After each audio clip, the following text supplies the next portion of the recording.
السلام علیکم ورحمۃ اللہ وبرکاتہ۔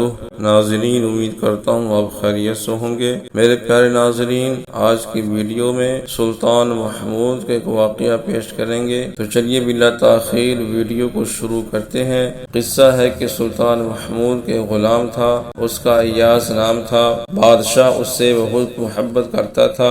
دیگر درباریوں کو اسی بنا پر ایاز سے حسد ہو گیا کہ بادشاہ اس کو کیوں اتنا چاہتا ہے۔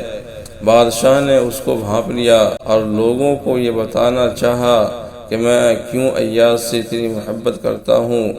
ایک دن بھرا ہوا دربار تھا اور یہ غلام ایاز بادشاہ کی پشت پر کھڑا اس کو پنکھا جھیل رہا تھا۔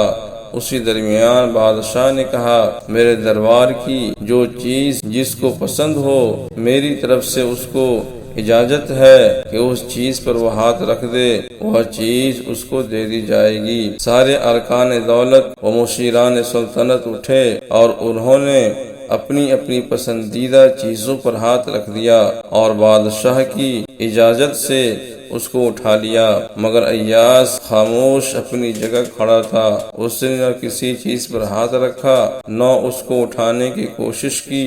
یہ دیکھ کر لوگ ایاز کو تکنے لگے، کتنا بڑا بیوقوف ہے کہ ایسی قیمتی چیزیں میسر آ رہی ہیں مگر یہ نہ اپنی جگہ سے اٹھتا ہے نہ کسی چیز کو اٹھاتا ہے۔ بادشاہ بھی یہ سارا منظر دیکھ رہا تھا۔ اس نے کہا، ایاز، کیا تم کو میں ہمارے دربار کی کوئی چیز پسند نہیں آئی؟ تو ایاز نے بڑا عجیب و بصیرت افروز جواب دیا۔ اس نے کہا کہ حضور، میں نے تو آپ کو پسند کر لیا ہے، اور جب آپ میرے ہو گئے تو سارا دربار میرا ہو گیا۔ اب مجھے کسی اور چیز کو پسند کرنے اور اٹھانے کی کیا ضرورت ہے؟ میرے دوستو، ایک مخلوق کا غلام جب اپنے آقا کی محبت میں اس مقام کو پہنچ سکتا ہے تو کیا اللہ کی ذات اس سے گئی گزری ہے؟ لہذا اللہ سے اللہ ہی کو طلب کرو۔ جب اللہ مل جائے گا تو سب مل جائے گا۔ جیسے اس غلام ایاز نے بادشاہ ہی کو مانگ لیا تھا، اگر کوئی چیز مانگتا تو صرف وہ چیز اس کو ملتی، بادشاہ کی محبت نہ ملتی۔ اسی طرح اللہ سے دنیا مانگو گے تو دنیا ملے گی۔ دنیا والے دنیا مانگتے ہیں مگر عقل مند لوگ اللہ سے اللہ ہی کو مانگتے ہیں۔